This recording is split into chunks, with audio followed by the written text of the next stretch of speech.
Warning, the following podcast contains spoilers. So if you don't want to know that Satan is a cylinder glass container of swirling green goo, stop listening now.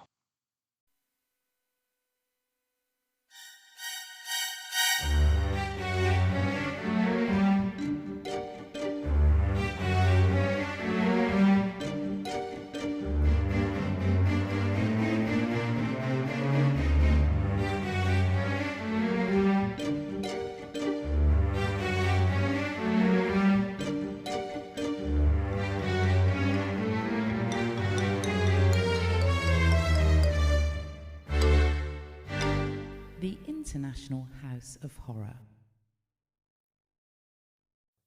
Hello everyone, and welcome to the International House of Horror podcast, a low-budget podcast for low-budget horror movies. I'm your host, Rocco, aka The Bad Pancaker, and across from me, as always, is none other than Scary Perry. Hello there. How you doing over there, Scary Perry? Oh, I'm doing fine. How about you, Rock? I'm the Mad Pancake. I'm doing fantastic. Before we dive into today's feature film, let's dive into our hotcakes for the, well, not technically week, but 2 weeks. You want me to lead off with some hotcakes? Yeah, you good. Alright, so first hotcake I got, and if you follow me on the social medias, which you can follow me on Facebook, Instagram, and Twitter, I'm the Mad Pancaker pretty much everywhere. So I posted a picture of this earlier, but I picked up for the Xbox Back 4 Blood. I believe it's from the original makers of Left 4 Dead, but I don't think they technically have the rights, the studio that made it. So, you know,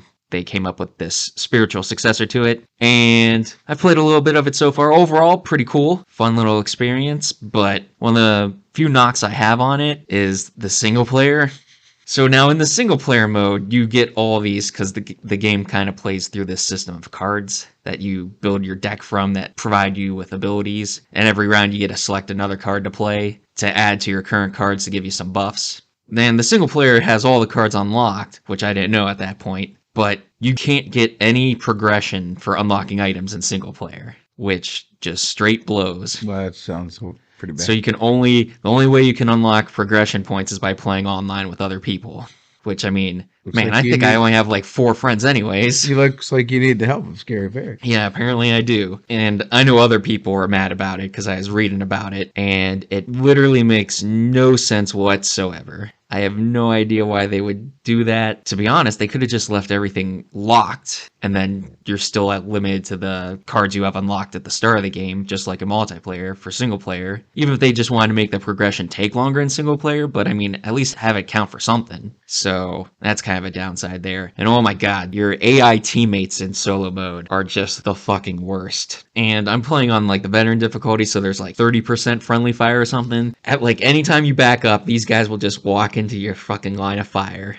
They don't come and rescue you half the time when you get hit. They get stuck on things all the time. And I feel like the solo mode was an afterthought to them, but in Left 4 Dead it works so seamlessly. And like the AI, they weren't perfect. They still might screw up here and there, but they would always come to your aid if you got like, you know, grabbed or something. And generally they're like crack fucking shot. They could at least help you through a run. Not necessarily on the higher difficulties, but they at least did something for you. That's my big gripes with it. Hopefully they improve the single player AI a little bit for your teammates. And the other thing is the game just throws shit tons of shit at you like right from the get-go. It's almost not even fair, and it's not even on like the hardest difficulty, and they throw 3 or 4 special infected at you at a time sometimes. Well, they're called the Ridden in this game. Sometimes multiples of the same type, and it's just like, what the hell? Before you would have like 1, maybe 2 at a time in Left 4 Dead. Here it's just like, no, they hit you with the shitstorm right from the beginning. So, I mean, overall though, the game plays pretty fun. Like I said, I like the card concept. I think it's like a neat little deck building type mechanic in it. Plus, other than the standard weapons, you can find like, it's almost kind of like Destiny where you have the common, uncommon, then rare, extraordinary, I think is the next tier up, and then legendary weapons as you go through your run. I mean, you don't get to keep them, but you always start out with uncommon, and then you can find different, stronger versions as you progress. The only problem is that encourages you to like search every nook and cranny, and Left 4 Dead really isn't that type of game setup. In the original, sure, you might find the high tier guns in some random stuff, but I mean, you usually got to them anyways. And there was really just 2 sets. You had the basic level 1 weapons, and then you had your better level 2 weapons in Left 4 Dead. Whereas in Back 4 Blood, like I said, it's got like 5 different tiers. Plus, you can find attachments for them to upgrade them even more, depending on your playstyle. So, like I said, I feel like they just need to add some solo progression counts and improve the solo AI, and it would be a much more polished experience. I'm still having a fun time with it, but I am swearing up and down a storm at these stupid AIs that try to help you out. I feel like that game, or Left 4 Dead, are more for playing with other people. And True, but I mean, at times when you just want to practice the game and get to know it, you know? Yeah. But I mean, you could still play Left 4 Dead by yourself and it was a smooth experience, you know what I mean? I know a lot of people are mad that you can't play that multiplayer in person. You know, I mean, Split screen? Yeah. Yeah, that is kind of a bummer. I understand why the era of split screen is behind us, I feel. It would have been nice, but it is what it is. Overall, like I said, a fun game. Just needs some improvements. Hopefully they can patch out some of the issues. Other than that, pretty good game. You got anything? You got a hot cake for me now? I'll let you throw a hot cake in here. Hotcake. Recently I went to this toy convention not too far from my whereabouts. I went there to see a wrestler. His name's Danhausen. He's a horror themed wrestler. He's also in a card game I played called the Super Show. So I got his competitor card signed, and he's very nice but very evil. I love that Danhausen. Cool. You got anything else, or do you want me to take another swing? You go 'Cause ahead. I got a couple things. Swing it. All right. So I picked up on a random trip to the Wally World, and I just saw this on the shelf. And I thought I heard something about this, but I figured, what the heck? I'm here. I'll pick it up. Night of the Animated Dead. I have not watched it yet. I have no idea if it's any good or if they like use the original audio from Night of the Living Dead and then just did animation to play along with the original voices, which I think would be pretty cool if they did it that way, or if they just, like I said, completely recast it and did the whole thing over again. I don't know. I went in on a lark on this. We'll see if it's any good. The only thing is, if John Russo has anything to do with this version, better watch out. I don't know how familiar you are with when John Russo did, like, I forget what anniversary edition he released. He added a newly recorded scenes into the movie. Oh boy. It's hot trash. I don't know. I haven't seen it before, but I've seen the scenes, and they just do not mesh well. The acting's not good, and you can tell they're like newer film scenes, and there's really no point to them. Although they did get I believe his name is Bill Linesman, the first zombie, or Linesman. He was the first zombie ever, the one that appears and attacks Barbara and Johnny at the cemetery. But they got him back, and he's old as crap in it. I think he died shortly after filming these new scenes, and it's just like, why? Like I said, if John Russo's involved, maybe I should have saved my money, but I'll give it a shot. I'll have to watch it sometime, and I'll let you guys know about it. Mm-hmm. You got anything else? Oh, just lately, you know, we're in Halloween season. I just been watching a whole bunch of horror movies. I'll just name a few. I'm not going to rate them. Creepshow 2, The Perfection, a lot of stuff. I don't know. I've been watching a lot. Don't Be Afraid of the Dark, Escape Room Tournament of Champions. Oh, jeez. Saw. I think I'm on Saw 3. I'm like, one day I'm working. I'm just going to watch some Saw movies while I work. Watch some murder, torture porn. Well, I mean, no. And that's what they kind of devolve into I don't think it's afterwards. porn, but okay. Yeah, that's what they call it. Murder, like torture porn. That's a thing. That's what they call it. Well, because at least it's two and a half. It's not necessarily sexual, but you get your jollies by watching people, you know, Well, get it's fucking two and a half tortured in. and killed. I haven't seen anything like that. Oh, That's what I've heard they I devolve get, I into in get, the I later get it. I get sequels. what you're saying. Not actual nudity. Yes, it's not real porn, but that's what they call it. It's essentially, yeah, just torture porn. So, Speaking of that, I mean, not the porn, but we watched something last night together, huh? Didn't we? do we want to talk about that now as part of the hotcakes? We can if you want. Yeah, why not? So, last night we watched on the old Peacock Halloween Kills. Halloween Kills. I know based on the warning at the beginning that we do spoilers, but we won't spoil this for you just because it's new. Overall, I thought it was okay. There's a lot of good visual effects and gore effects in it. The cinematography is pretty good at times, and I feel like a lot of the special effects were actual practical effects too. Like, it didn't look like there's too much CGI going on in it. Maybe a little bit here and there, but you know, not enough to like ruin the mood like how other films that are just CGI fest can do. They include a lot of fan service stuff that I don't think it just works that well. It's like trying to really dig at the nostalgia, and it's just like a lot of it feels cringy at times. Like, I don't even know if it shouldn't when it's technically in this timeline, the third movie of that timeline. Right, but I mean, it's still, I mean, it's nice to see returning characters. I mean, some of it works. I think Anthony Michael Hall's performance as Tommy Doyle is really good. Oh, yeah. He probably steals the film. Yeah, he was very good, yeah. Something similar to the film we're going to be talking about today is very prevalent in the other film. And not to spoil it, but a certain character kind of just sits out most of the film. Kind of like the film we're going to talk about soon, but not a big spoiler. And overall, if you want to see Michael Myers just beat the ever-loving shit out of a shit ton of people, that's pretty much what this is. Yes. And that's the other thing, like the story doesn't really feel like almost as if there is any sort of story. It's just like, all right, we're picking up from where we ended the 2018 version, and then there's not really like any plot to it. Not that it necessarily needed it, but it feels like this one was a filler film to get you to the third film. Yeah, I hope they tie it together well and Halloween ends. Yeah, so I mean, overall, it's okay for the filming, the gore and whatnot, but the other parts are kind of lacking. Oh man, this movie has some of the dumbest fucking horror movie characters I've ever seen.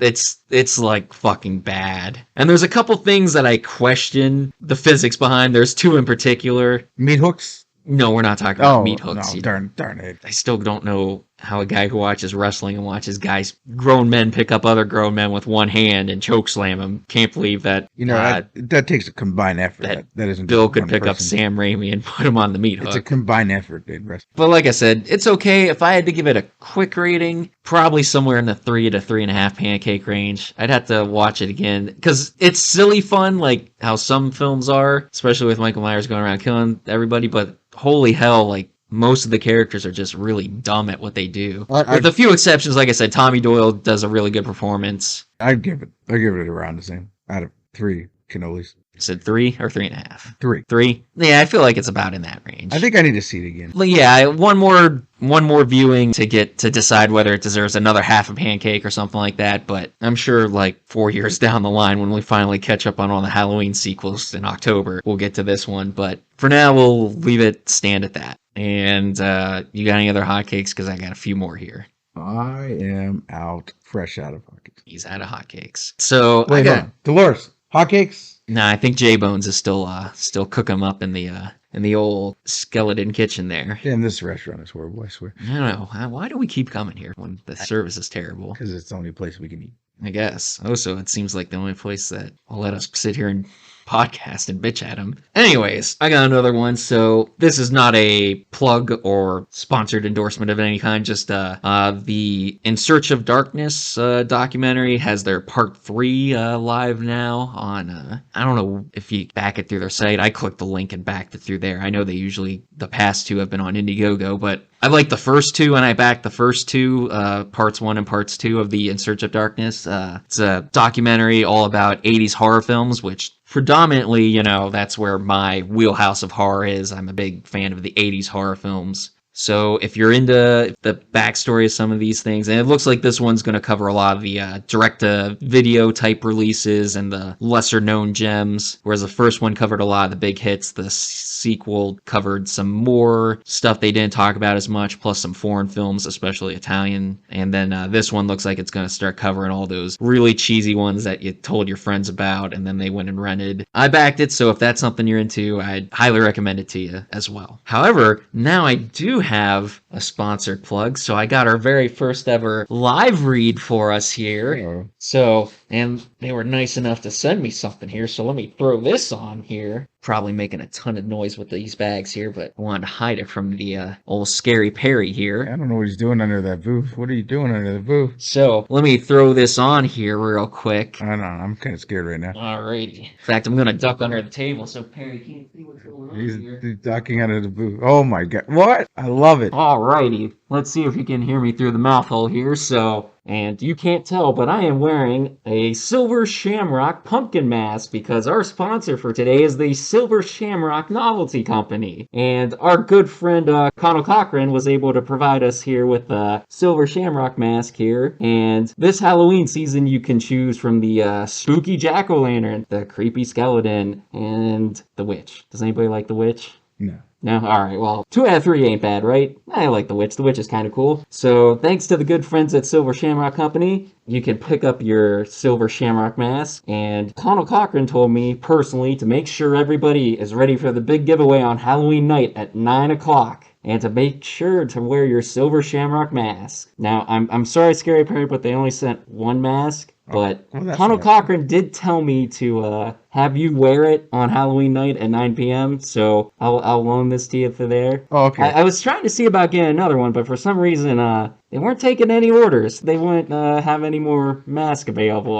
I thought that was kind of weird, but like I said, he said specifically for you to wear this mask on Halloween, and be sure to tune in for the big giveaway at 9 o'clock. All right, I'll do that. All right? Yeah. And we'll get a picture up here with my Silver Shamrock mask on. I'm going to take this off now so that way hopefully you can actually hear me. Thank you to the fine folks at Silver Shamrock Novelties out in Santa Mira, California. And thanks Connell Cochran again. Oh, and another good thing, this guy, such a philanthropist. He was gracious enough to donate, I believe it was 50,000 masks to needy children across the country. What a swell guy, huh? That was a nice guy. What a nice guy indeed. Anyways, he does a lot of fundraising to help keep Stonehenge in shape. All right, so now that we're done with that cringe, let's get into today's movie review. And today we're reviewing Halloween 2, the 1981 version, not the Rob Zombie version. Thank goodness. And so the tagline for this was more of the night he came home. Although didn't they have another tagline? They had a couple. I don't know. That's their main tagline, but It's not that important. Yeah, because I think I think I read something about that they changed it. So anyways, I got my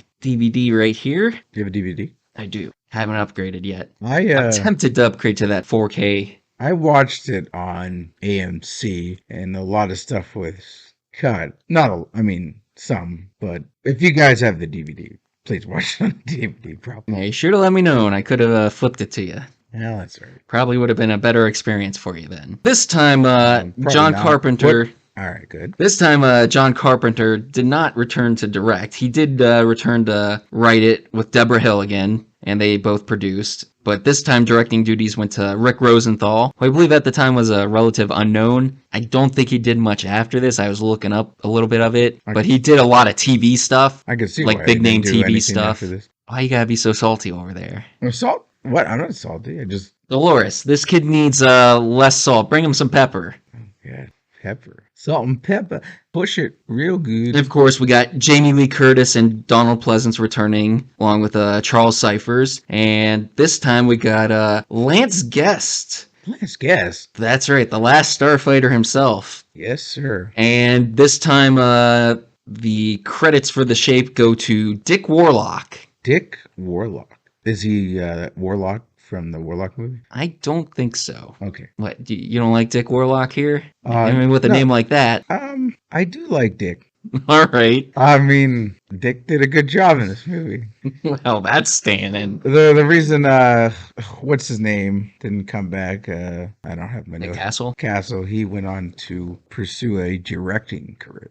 Cool. Dean Cundy is back as director of photography. I believe Tommy Lee Wallace is back as art director and all that stuff. Was he art director? I always forget. I always forget what Tommy Lee Wallace did. I just know he's involved. He's the Silver Shamrock. Oh, wrong movie. Sorry. Hey, we'll get to that one eventually. All right. Anyways. I also hope that Santa Mira was the right town. I hope I didn't mix them up. I have to look it up. I'll correct you later. Probably. Dick Warlock. Now we're all over the place. What, you got a problem with the Dick Wizard? All right, this needs all cut out. Oh, it's staying in. We're talking about... You know what the thing is? At the Toy Con today, they had the fucking sign, and I read it, and I can't remember what the hell it said. And now... I'm pretty sure it's Santa Mira. It is. Because it's fictional. It's yes, because it's the same town from... Yeah, there it is. All right, but we gotta save that talk for when we talk about that movie next year. Okay, just go. All right, anyways. So the score this time is by Carpenter again with Alan Howarth. They decided to use an organ rather than a piano, which Carpenter used for the first score. And I think I did not like its it just didn't sound right to me. Oh. I We'll cover that when I we prefer get to that. the original. Not quite there yet, but I do have one correction. So I remember going in the spiel about the direct sequels to the original Halloween. I always forget that H2O still counts this movie as canon. It's not technically a direct sequel to the first Halloween. It is a reboot of the timeline, so to speak, with there being like, I don't know, the timeline gets very confusing because with the number of restarts. Yes. So my bad on that one. If I can't remember if I said it was a direct sequel in the previous one, but like I said, it's been a while since I've seen H2O, so I always forget about that one. Halloween what? Is it on here? No, this one does not have the pumpkin face, Which it should. screaming pumpkin logo, which I do like. I thought that was a cool logo they had there. It's got like the skull, screaming skull and the thing there. Diving into the plot breakdown here and the scenes. So we open with Haddonfield, Illinois on Halloween 1978. So the song Mr. Sandman starts playing, and this song through Halloween's history since this film has kind of become almost the other second theme to go along with John Carpenter's theme for being the theme to Halloween. So yeah, this one takes place immediately after the original. And we got a house establishing shot with the Doyle house there. It replays the ending of the original. Instead of the original score, it's got this low, dull, rumbling version of Carpenter's theme that kind of gets louder and higher in pitch as it goes on. Yeah, not a fan. I don't mind it. It's a little more synthy. It's different. But my issue later on is just the use of the score. I feel like they just throw it in random My mic places. malfunction right now. Hold on one sec. We're gonna have to cut a lot of stuff. Let me fix this. Oh my goodness. It's- That's what you get for playing with it. I didn't play with it. I played with Leaving it in. Dick. All right. Fuck it, we'll do it live. No, go.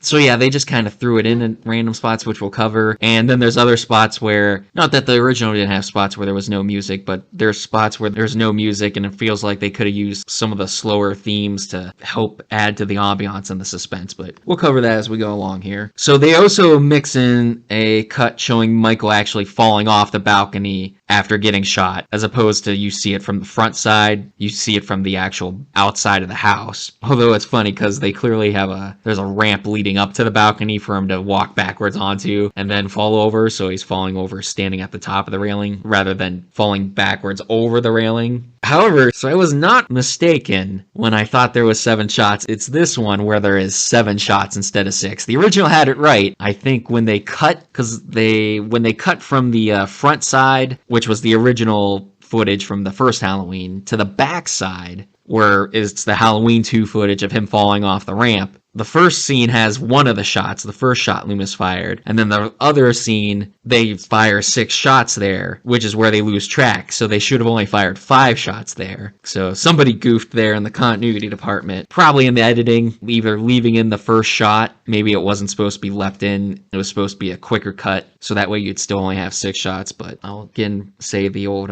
1 plus 2 You remember? plus 2 plus 1 Good. plus 1 plus 2 plus 1 is, if you get the reference, let us know on social media and comment. So when we're talking about original Halloween, I said they filmed 2 different endings with Donald Pleasant's Yeah. reaction. Like he knew or he expected him to walk away, or he was shocked. Yeah. Well, they used the shock footage in this movie, which I don't know if they used it so much as they just he was refilmed shocked. it. That was No, I different. think this was the new filming though. Yes, The- I know. It changed I don't from know, but from holy fucking shit, he survived. and I'm just like, what? Why? Yeah, Loomis's performance is ramped up to 11 in this one.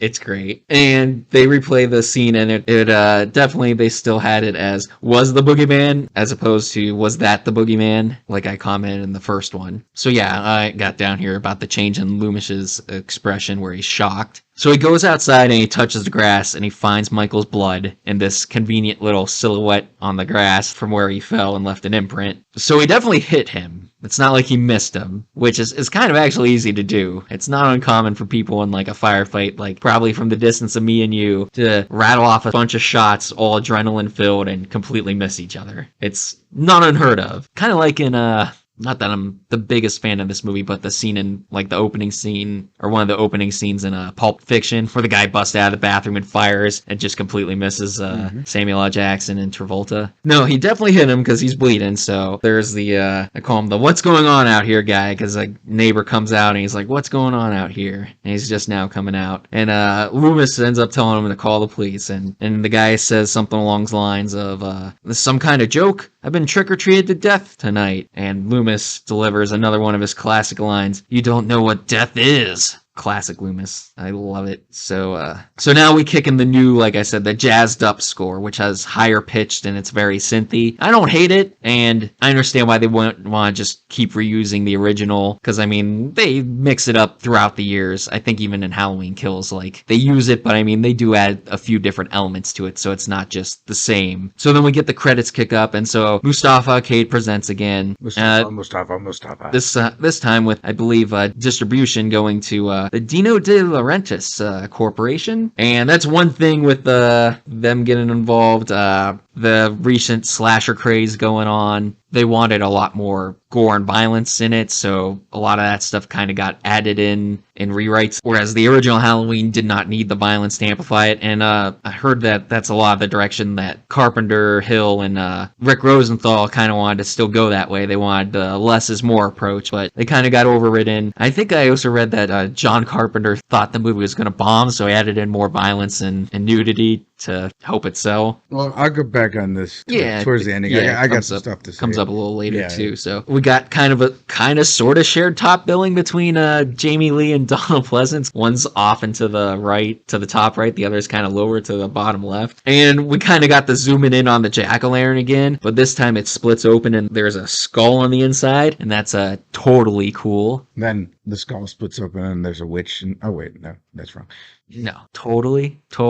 I feel like, did you get that bit last week? No. I even put it in the description. I listened. I'm like, this kid did not read the description. Didn't say it that much. I was intentionally saying totally a lot, like Linda, like PJ Soul's character. Every moment I got, but without it being overbearing, so you might not pick up on it. I totally missed it. So gag me with I thought about doing it again for this one and just seeing if you'd pick up on it, but that's funny. The last time, on the very last totally, you kind of gave me like this weird sideways like eyebrow raise tilt of your head. Like, I thought you caught on to it at the very end, but that's all right. It was a fun little thing I did there. So after the credits, we got a POV of Michael. He's wandering around the suburb yards and streets. He hides behind a house as Sheriff Brackett stops in his cruiser to meet Loomis. Loomis is like, I shot him 6 times. I shot him 6 times. This is a prime example of the more crazy Loomis. He still has his stoic, calm, reserved, epic monologues in this, but it's also got a mix of the crazy Loomis that definitely comes up in some of the future films, and I love it. Donald Pleasance is a show stealer again in this one, and shot him 6 times? More like 7. Oh, and he's not human. He's not human. Brackett has him get in the cruiser with him, and they're going to look for him. So we go back to the POV of Michael, and he heads to a home of this old couple, and they're watching Night of the Living Dead on TV, because the Horror-thon with Dr. Demento continues. And we cut in, and we got a breaking news about the murders. While this lady's watching, she's making a sandwich for her husband, who's kind of like already dozed off and asleep in front of the TV. While she's distracted by this news report, Michael sneaks in and he grabs her knife off the cutting board and he gets blood all over her ham sandwich and then just leaves. I'm like, what a jerk. He ruined that ham sandwich. Perfectly good ham sandwich. It would be like if he walked in here and like took a knife and stabbed Dolores and then got blood all over our pancakes. We're never getting pancakes, face it. I am holding out hope. J-Bones will get us those pancakes. All right. Hopefully sometime before we die. So anyway, she screams when she discovers, because she kind of like goes back to grab the knife to resume make the sandwich, and she touches the blood. But Michael's already gone, and he's gone next door. And this woman runs outside and yells to see if and they're the Elrons, so see if Mr. and Mrs. Elron are okay. Michael's just standing there watching. He's kind of in the shadows, but I'm pretty sure she could probably probably see him if she wants to, but she doesn't see him because the script calls for it. So Michael watches as she runs back inside, and she calls up her friend, and she's telling her friend that Mrs. Elron is always picking on her husband, and he probably got fed up and started beating her. She's just like, big deal. I'm like, oh boy, domestic abuse in the 80s. Not my problem.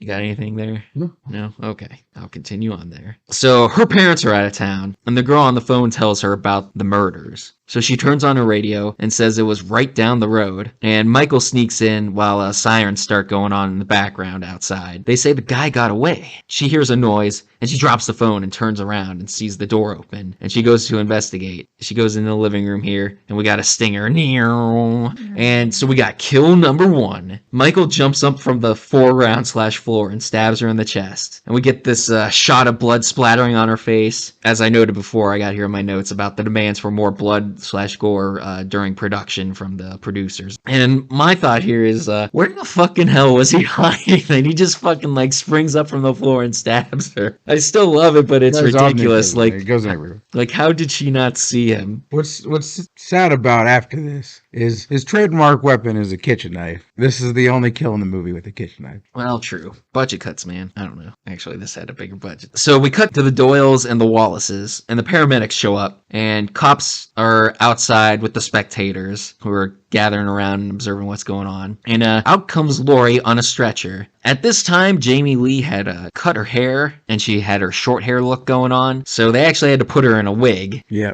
It's pretty easy to tell, but I mean, it works. I was like, yeah, this is weird. Yeah, she no longer had her long hair from like the first film, so they had to put a wig on her. So they take her to the hospital, and the score starts playing here. And like I said, it's still pretty cool. I do like it. And in the ambulance, we meet Jimmy and Bud, the paramedics there, and Bud asks if he knows her, and Jimmy says, yeah, her little brother goes to school with her. We cut to Haddonfield Memorial Hospital, and there's a mother arriving with her son dressed as a pirate, and his mouth is bleeding profusely, and there's a razor blade in this kid's tongue. I had a double take. I'm like, that's a razor blade. Oh, it's 100% a razor blade. I knew that. I knew 100% going in. It's in his tongue, standing straight up. I'm like, how the hell do you bite into something like that and not see it? And also, it's like, normal size razor blade. Like, what fucking, what is he biting into that thing is just not just like jutting out of that? I know that was like a big craze, like check your candy back then to make sure there's nothing in it. But the only thing that would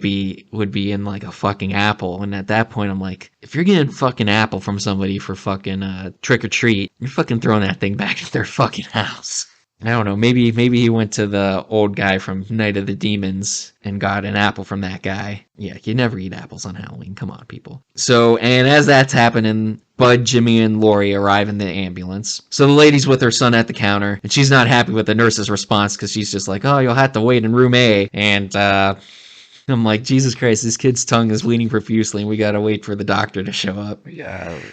Of course, she would be pissed. The one nurse there, I believe her name is Janet. No, Janet's coming up, but I think the blonde nurse at the counter, she is Jill, I believe. There's a lot. I didn't write her name down. I think I got them all sorted out by the end of the movie, though. One of them goes and asks where Dr. Mixter is. It says he was at the country club and that he's probably been drinking again. And so, because his name is a play on this, I believe his name was supposed to be originally Dr. Drinkster, but it was a little too on the nose. So they went with Mixter, like, mixing a cocktail there. So the doctor comes in and he's like, get me some more coffee. I'm like, he's got to shake off that hangover there. Laurie's there and she's on the hospital bed and she doesn't want to be put to sleep, but they do it anyways. They give her a shot of some sort of anesthetic to help calm her down and get her to sleep. And we cut back to Loomis and the Sheriff Brackett. They're patrolling the town and Loomis is reloading his gun. So Brackett tells him, because Loomis is kind of barking orders to him, and Brackett tells him he's just about there. And Loomis was like, huh? And he's like, the point where I stopped taking orders from you. And, they're going back and forth because Brackett's like, you let him out. And he's like, and Loomis is like, I didn't let him out. I warned them. They didn't listen. Something along those lines. And the sheriff thinks, like I said, that he missed assist him because the sheriff's like, nobody could survive 6 slugs. And Loomis is like, he's not a man. And then he tells him to slow down because he sees a guy dressed like Michael, but with blonde hair. Man, this is a pretty popular costume and mask for Halloween in Haddonfield here. So they get out to see if it's Michael. And Loomis, he's like a raving madman. He's yelling at the trick-or-treaters, get back, get away. He tells this kid to stop, and he wants to point his gun at him, like to threaten him, like, you know, he's going to shoot if he doesn't stop. But Sheriff Brackett kind of grabs him and he won't let him point the gun at him. So was Loomis going to shoot or not? I guess we'll never know because while they're watching, the kid keeps walking and the kid kind of turn around to look. But as he crosses the street, police cruiser slams on the brakes, but it still ends up hitting him. And it slams him into a van and it explodes in a giant Michael Bay explosion. This was crazy. This cop had it been going like 70 in a 25 mile per hour. Well, there's a killer on the loose. No. Well, there's a killer on the loose. I don't even know if this cop knew this. This cop's probably a rookie cop, like 10 days in, and Jesus, just slams and fucking catches on fire. That's kill number 2. I'm just like, yeah, it does. Well, the deputy, in his defense, he did say, came out of nowhere. Well, more like you came out of nowhere. And the sheriff's screaming at Loomis, and he's like, is it him? I think it came from the party with Dr. Mixter, man. I swear, you know? Probably. So Loomis just does a Patrick Stewart facepalm here as the body burns. Another deputy, I believe this is Deputy Hunt, pulls up in a cruiser and tells the sheriff 3 bodies. Kids at the Doyles. One was Annie. Poor Annie, Sheriff Brackett's daughter, so Hunt had to break the bad news to him. Now, he said that they're at the Doyles, but technically, all the bodies were at the Wallaces, because Lori came back across the street. These houses confused. Lori came back across the street to the Doyles where she was babysitting. So unless Michael Myers dragged all the bodies over with him after he got shot or something for some stupid reason. Bodies, so I don't know. This is true. So the 3 get in the cruiser and they drive off, and Loomis is still holding his gun. Still holding his gun in his hand. So we jump back to Haddonfield Memorial Hospital, and the kid and the mom are leaving the hospital. He's trying to talk, but she can't understand him, and she's comforting him, and she's like, it'll be okay. We'll go home, we'll play some games tonight. And man, hopefully he's not playing any Scary Perry's games. Hey-o. We'll play some games, you know, bobbing for apples. Monopoly? Dungeons and Dragons? What do you use with your mouth? Like Dungeons and Dragons? I don't know. Anyways, Bud the... Chud? No, not Bud the Chud. Oh. Different Bud. Okay. So Bud, a nurse, I believe Janet, and a security guard are watching the news report about the murders, and the nurses are making the rounds. So Jimmy sneaks in to check on Lori, and she's sleeping, and his touch wakes her up, and they exchange hellos there. You might say, he's got the touch. He's got the power. All right, Stan Bush, come in. I believe the head nurse comes in and scolds him for bothering her. Miss Alves, I believe her name is, and says the doctor is going to wait to put a cast on tomorrow. So she leaves, and Jimmy asks if she needs anything, something to drink. So she's like, yeah, that's fine. So he's going to get her a Coke, and maybe a cock too. Hey-o! This is almost like instant chemistry, love at first sight, almost like a Florence Nightingale type effect. Bud and Jimmy got another call, so they gotta go. So we cut to the reporters in front of the Doyle's house, and they report that Michael is believed to have burned to death. I'm just like, not yet, because it might be coming up soon. Well, not soon, but towards the end. Nice little interesting tidbit here. The camera guy in this scene is the first film appearance of Dana Carvey. It's not the camera guy. Well, one of the guys. It's the lady. She's reporting. She orders a kid to do something. It's a kid in a blue hat. Well, yeah, but I'm assuming that's the camera guy. No, it's a kid. What would a kid It's a guy in a hat. She tells him, why would she be ordering around somebody that isn't part of the crew? No, he's not. She's telling him to do something. Yeah, why would she be ordering somebody that's not part of the news network to do something? Why would they have a little kid as a cameraman in the news crew? Dana Carvey wasn't like a little kid. He was then. Dana Carvey, Wayne's World, later 80s / early 90s. The photo. Okay, maybe it was the camera. It's from the back, so it's hard to tell that. Oh it's yeah, even I guess it was. Is he the cameraman? Yeah, I don't know. He's with the news crew. I just saw a photo. I got a photo here. Yeah. All right. That's all right. So yeah, first appearance in a film for Dana Carvey, but the guy just can't get away from Michael Myers, can't he?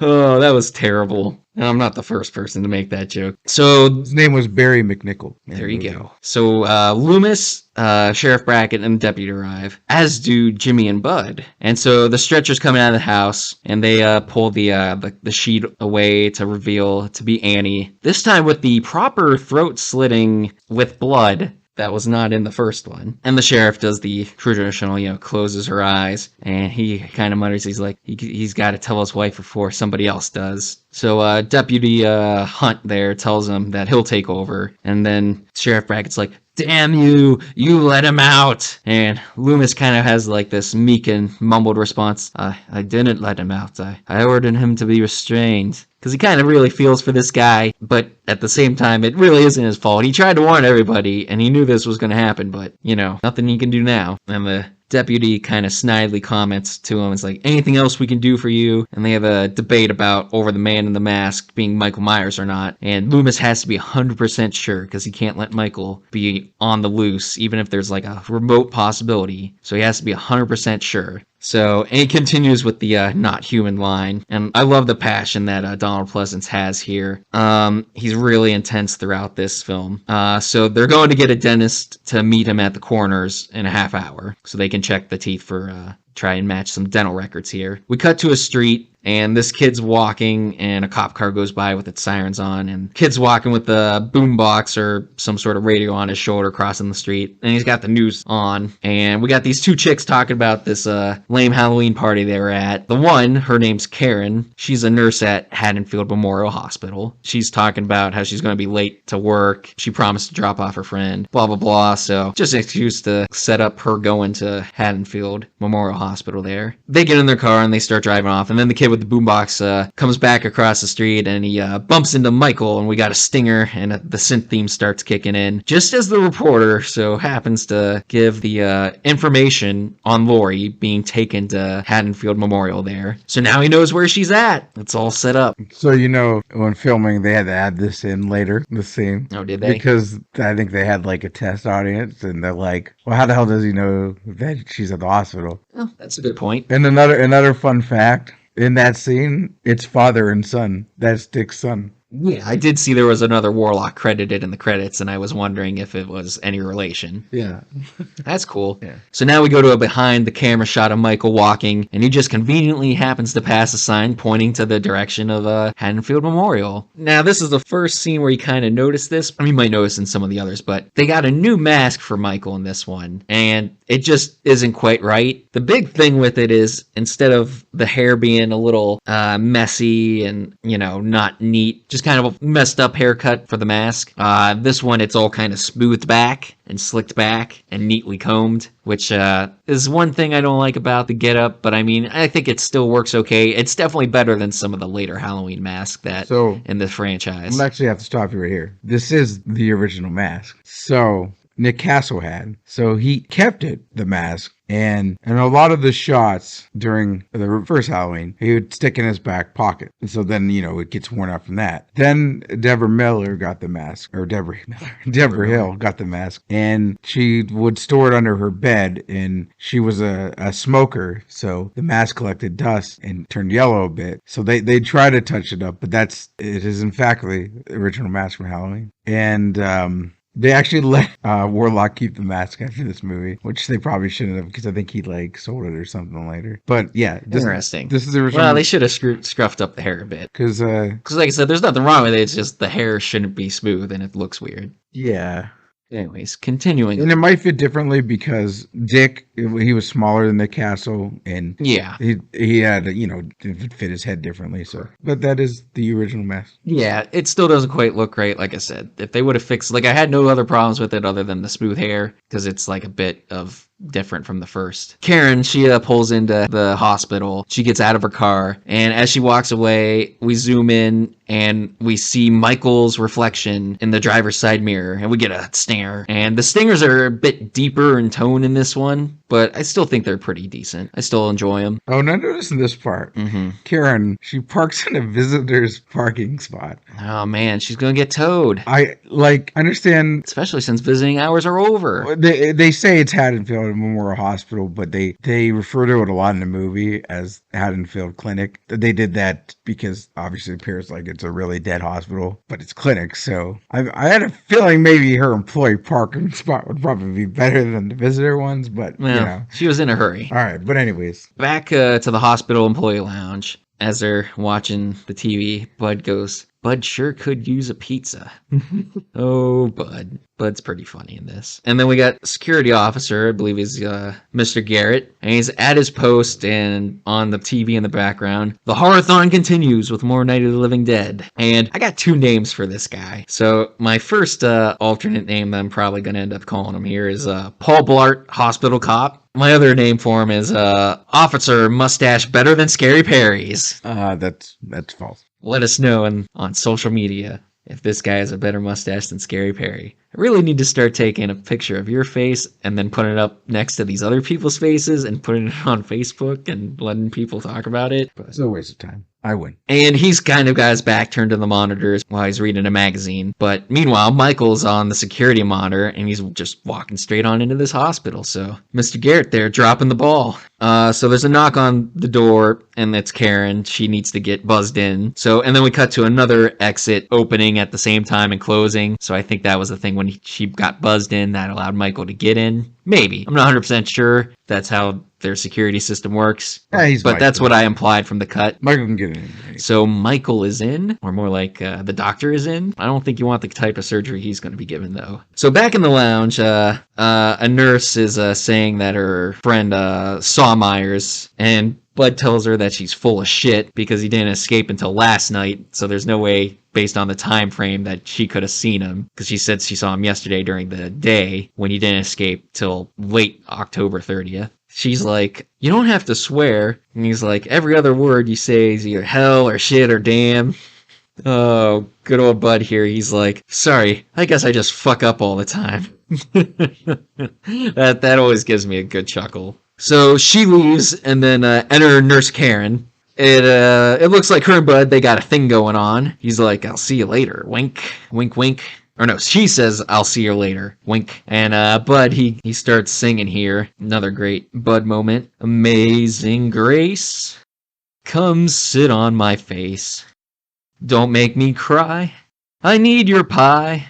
Oh man, this guy. He thought Bob was a pervert. Oh, alright, so Jimmy kind of gets riled up about that, because, Jimmy's a little more professional than that with his demeanor there. So Bud gives him the number 1 rule, though, because he could tell he's got the hots for Lori. Never get involved with a patient. Nurse is on the other hand, though. Hello, nurse. So Jimmy leaves. He walks down a corridor, and one of the doors is slightly open, and then it just creaks shut. And then we cut to a POV of Michael breathing, and he goes down some stairs and a hallway, and he ducks into a room, the maternity ward, as Nurse Karen walks by. I feel like Michael here is just like, I feel your pain, babies. I feel your pain. Because Nurse Karen is not doing quite a good job on keeping an eye on the maternity ward. See? And when it all comes back to theory, was this my fan theory number 3? Was the one that he hates terrible babysitters or baby watchers. First theory. No, my first theory was my first theory is the titties theory. Oh, okay. And that's going to come back into play in this Second one too. theory, then. No, the second theory was was the murder theory. All right. Was his method to his. I'll give you a theory. Who cares?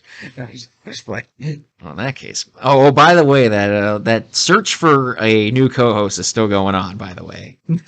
I'm irreplaceable. So the head nurse, Miss Alves, she scolds her for being late. And while she's scolding her, Michael sneaks out in the background. And we cut to Jimmy. He's talking to Lori again. And he tells him Michael Myers was the guy who was after her. And she's like, the Myers house? The little kid that killed his sister? Why me? Why indeed, Lori? Why indeed? And then Miss Alves, she pops in and tells Jimmy that his time is up again and that visiting hours are over. And so he leaves, and so she's like, men can't live with them, can't live without them. And I'm not gonna lie, I'd probably say the same thing about women, at least until the Stepford wife is invented. Heyo! You familiar with the Stepford wives over there? Mm-hmm. Are you more familiar with the original or the remake? Jack Nicholson. Jack Nicholson. Remake, maybe. Is Jack Nicholson in one? There's one of those. No, I don't think he's in the original. I think I I don't. believe Margot Kidder's in the I don't know original. what I'm talking about. And then the remake has Christopher Walken and Matthew Broderick. I don't think I've seen him. You get the premise. I You know the digress. premise, though. All I right. plead the fifth. I don't know what I'm talking about. Yeah, I get it. Anyways, another terrible, cringy joke aside. So they're trying to get a hold of Lori's parents. They were at the same party at the country club as Dr. Soda Popinski there. Or get the reference there? Dr. Soda Popinski. Man. You can make a joke like every word. I try to be funny on this show. You know, we got to humor the people to keep them coming back for more. Maybe if I called him Dr. Vodka Drunkinski. So, and Mike Tyson's Punch Out. The Russian boxer was originally going to be Vodka Drunkinski, but that was a little so they changed it to Soda Popinski. You're boring me right now. Not a horror trivia, but will you shut up? You're boring me right now as much as this movie bored me. I feel like we have completely differing opinions on this movie, sir. So anyways, she tries to call them again, but it cuts to Michael walking with the scalpel. I'm not exactly sure where the hell he's even at and why it cuts to it, because it doesn't show him like cutting the phone line. He just walks out of someplace. I'm like, was the phone line in there and did he cut it? So I'm not exactly sure. He did. He had to have cut the phone line, but it doesn't show him cutting anything. Lines. But then I think they have a backup generator or something. I was reading about it. Well, yeah, so that's coming up. So she tells Janet to tell Officer Stash they are having trouble with the phones. So Lori inquires about the phones being down, and Miss Alves comforts her and tells her it's nothing to worry about. And so she leaves, and Lori kind of picks up the phone, and there's no dial tone. I might say that the phones are dead. I used that joke last time. By the way, was there a phone booth in this movie? Were you paying attention? Because I wasn't paying attention. I don't believe I saw Maybe one. on the streets there? That's the only place. I think we broke the streak. No phone booth this time. Oh well. It's a sad day. Janet goes with Paul Blart here, and he's going to check the pole outside. She gives her a walkie-talkie, although I'm sure some of you nerds out there are very particular, and it's not technically a walkie-talkie. I'm sure J-Bones, because J-Bones was in the military, he'd probably know the proper name for this device, because technically a walkie-talkie was the backpack-mounted radio communication device in World War II. I believe the handheld one might have just been called a handy-talkie, but over the years, you know, the walkie-talkie was the more popular term, and just kind of became the catch-all when it hit the commercial markets. More random unneeded backstory there. And if you're listening, J-Bones, hurry the fuck up with those pancakes, you bastard. Fucking undead skeleton bastard. Should have went with a zombie instead of skeleton. We might have these pancakes by now. So you think he listens to our podcast while he works back there? Well, we can I'm not sure. yell at him back there. Well, that's why I yelled at him. So I'm assuming he can hear me. And if he's listening to the podcast, then it's a double reinforcement there. All right. So Paul Blart, mustache cop here, he checks the dumpster and he finds blood on cardboard box here. And then we get the good old infamous cat jump scare. And he falls over backwards into the trash cans. He checks the back door to the storage area, and the padlock is it's either like kind of off or it's just broke completely. So he goes on in to check it out. So he's looking around in this storage/maintenance area, and there's various tools all around. So he tries to radio it to Janet that someone broke into the storeroom, but he isn't getting through, and she can't figure out how to work the thing anyways. So he hears something fall over or drop in the distance. So he goes to investigate. So he sees another busted padlock on a closet. So he opens it, and a bunch of junk falls on him. So he continues his search, and he goes to the next padlock. So he opens it up. He looks inside. Nothing's in there. So he closes the door, but Michael is standing right behind the door as he closes it, so we get a stinger. And we got kill number 2. It's hammer time! As Michael plants the claw of a hammer into a skull with a nice loud thunk. Speak up over there, Scary Perry. Tell the fans something. You got something here? Thunk. Thunk, that's it. Right about now. Thunk, soul brother. Check it out now. Thunk, soul brother. All right. Man, I think I'm just going to stop calling on you to say anything. I'll just wait for you to interject at your leisure. So back inside Janet, she just gives up trying to talk to him because she's got to get back to work. Because who's going to watch those babies? You know it's not going to be Karen. We cut to the coroner's office now, and they pull back the sheet to reveal it's pretty cool looking burnt corpse. The dentist is cool looking burnt corpse. Well, for the effect, you know what I mean? Okay. You know what I mean, Vern? I got you, Ernie. So I don't know what I'm talking about. I'm losing my mind right now. Yeah. Get this. I think man. Dolores get this man another coffee. She drugged my coffee. Probably because you bitch at her too much. Probably because you stiffed her on the tip last week. Yeah. Probably because you dined and dashed last week. I did not dine and dash. Or last week. Last episode. No, I did not. All right, anyway. So he's tapping on his teeth, and he explains that it's going to be tough. Kid's got no fillings, so he's probably young, about 17 or 18. Says he'll need to check the dental records and x-rays to know for sure who it is, and says it'll probably be a couple of hours at least, and Loomis is like, we don't have hours. So the deputy says, we're going back out, and Loomis thanks him for that, being on alert here till they know for sure who this poor man was. So now we cut to the Myers house, and there's a mob of people, and they're throwing rocks. And the police are trying to get him to go home. Deputy Hunt arrives with Loomis, and Loomis comments, it's their tribe. One of their number was butchered. This is a wake. So he's checking out his revolver, and the deputy looks, and he's like, heightens my sense of security. I love Donald Pleasance. It's a shame he had to go out making such a shitty Halloween movie. I mean, we'll get to that one. The deputies report that their search of the house, it came up empty. And so Loomis starts talking, and he goes on another one of his chilling monologues here, and talks about Michael's first murder in 1973. Deputy Hunt there, he remembers, he said he was 16. It's his anniversary, Mr. Hunt. He came back. He waited extremely patiently. He was the ideal patient. He didn't talk, didn't cry, didn't move. The staff weren't prepared for him. Not verbatim there, but Hunt asked him, it's like, did you know? Like, implying that, did you know about Michael being this potential violent force? And he's like, yeah, I knew. So a couple of kids show up. They tell the deputy that their friend Bennett Tramer is missing, and he left the party kind of drunk. Loomis asks how old he is. They say he's 17, and that he was wearing a stupid mask. And Deputy Hunt just goes, oh God. And Loomis is like, we should check his dental records. And so ends the tragic tale of Ben Tramer.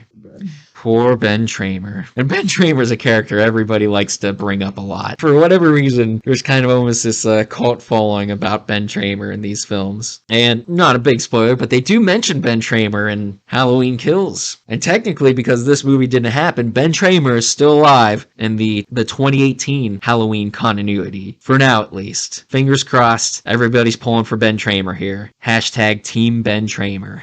Another deputy shows up, and he tells them there was a break-in at the elementary school. And so they all go and hop in a cruiser to check it out. So we cut back to the hospital, and Nurse Karen, she's startled by a buzzer. So we got a buzzer jump scare. Because obviously, this is back before the era where computers were rigged into everything, so didn't quite have a call button. So when you hit your call button, buzzer would light up on your room. Let you know that, somebody needed attending to. So she goes to check, and she's checking the bed. It's covered up with the sheets, and Bud comes out from under the covers and grabs her. So we got a Bud scare. This Bud's for you. So she knees him in the nuts, and he's like, oh man, you almost broke it. And she's like, I wish I had. And Bud's like, but you love me. He wants to go down to the therapy room for a little lovemaking session. And she's like, I can't leave the kids right now. They kind of have this passionate kiss here. I suppose if we left the door open. So, and what have I always said, people? Boning is always more important than anything else. Saving the world, your job duties, always more important. But just further proof that Karen is a bad baby watcher. So we cut back to Lori in her hospital room, sleeping. We get some dream flashbacks here. One's with her mother, and she's asking her mother a bunch of questions, and she's like, I'm not your mother. I'm like, man, that's a mean thing to tell your child, even if they are adopted. And from her dreams, we're coming back and forth to a blood drip. And then we cut back from the blood drip to young Lori, and she sees a boy sitting in a chair in this institute, and then she wakes up. Meanwhile, in the therapy room, we got some titties. Okay. So Bud and Karen get into the hot tub, and you get to see her totally fake rack, and they start making out. I didn't see anything on AMC. Well, of course. It was Well, a blur. It's like this. Fake titties are still titties, right? It was a blur. Got the good old 80s boob job. Bud and Karen, they're in the hot tub, and they're making out. Michael's in the thermostat room for the hot tub, and he's turning up the heat. Karen sends Bud to turn down the temperature, and he just doesn't want to. And he's like, it's cold out there. And she's like, it could get pretty cold in here. And he's like, yeah, I know what you mean. And she's going to, not going to put out for him. It doesn't go turn down the temperature. So we get to see Bud's naked ass. So Just now, missed that, thank God. so yeah. So does this I forget who plays Bud. I think I have it written down at some point. I meant to rewrite it down on the credits when I saw in the credits. But should this make my list of? Well, does it count as a celebrity ass? Because he is an actor. I mean, he's probably not big actor. Leo but Rossi. Leo Rossi, that was it. Should Leo Rossi be added to my list of celebrity asses that I didn't want to see? Or I should say celebrity male asses I never wanted to see, but did? Probably. I mean, I didn't see the ass, so. So for the record, right now the list stands at, so now it's got Leo Rossi, Mark Hamill, and Jason Alexander. Wow. If you know the movies that those other two asses are in, I've seen one of those ass. leave it in the comments on the Facebook page or the Instagram, wherever you like to do your social media. Yeah, so he goes to turn the temperature down. So Karen kind of gets out of the tub and puts on a towel, so in the foreground. And then in the background, we see the temperature room because there's got like a glass window and then a door. Michael comes out as Bud is fiddling with the temperature controls. And we got kill number 3. He strangles Bud. And this room's kind of like noise proof, so you can't hear any of it, which is kind of a cool scene because, he'd be struggling and making noise, but she can't hear. So meanwhile, the towel comes off, so her rack comes back out. I missed it again. Perry's like, damn, I would have given this more pancakes if I actually got to see these titties. Michael comes out, and he puts his hand on her shoulder. And she's like, forget it, Bud. I have got to get back to work. But she starts sucking on his finger. So Michael Myers is like, all right, it's finally going to happen. I'm going to get to see these titties. I'm going to get laid. So she's like, I have to get back. And Michael's just like, oh, that fucking pisses me off. He pulls his hand back away all furiously. It's like, damn it, I'm not getting screwed out of my titties again. Theory number 1. So, and she's like, Bud, don't be that way, and turns around and screams because she realizes it's not Bud. So we got kill number 4. We got Michael. He submerges her face in the scalding hot tub water. Like I said, he just wanted to see them titties, and she told him no. So, fact about this scene. I think I know what you're going to say, but go ahead. This water was not warm at all. It was cold and it was I guess it was nasty in some way. And the actress who plays Karen, after getting dunked repeatedly into this water, it actually got an ear infection from this water afterwards. Yeah, I think I heard about that. I think you told me about it before. Back at the school, though, there's a broken window that Loomis and the deputy are inspecting, and there's blood on a desk, and then on the teacher's desk, there is a knife planted into a kid's drawing on the teacher's desk. And the knife is piercing the picture right at where the sister of the family is drawn. In the background, through the window, a car pulls up outside. The deputy who's reporting to Deputy Hunt and Loomis on this directs them to some sort of writing in blood on the chalkboard. He comments that it's some sort of gibberish, and Loomis responds that no, that it's a Celtic word, Samhain. So, technically mispronounced. I believe the proper pronunciation is along the lines of Samhain. However, I'm very familiar with the Samhain pronunciation from the real Ghostbusters cartoon and from the character of the same name in the Ghostbusters cartoon. So I'll give Loomis a pass because I like that pronunciation anyways because I'm fond of it from the real Ghostbusters. Bustin' makes me feel good.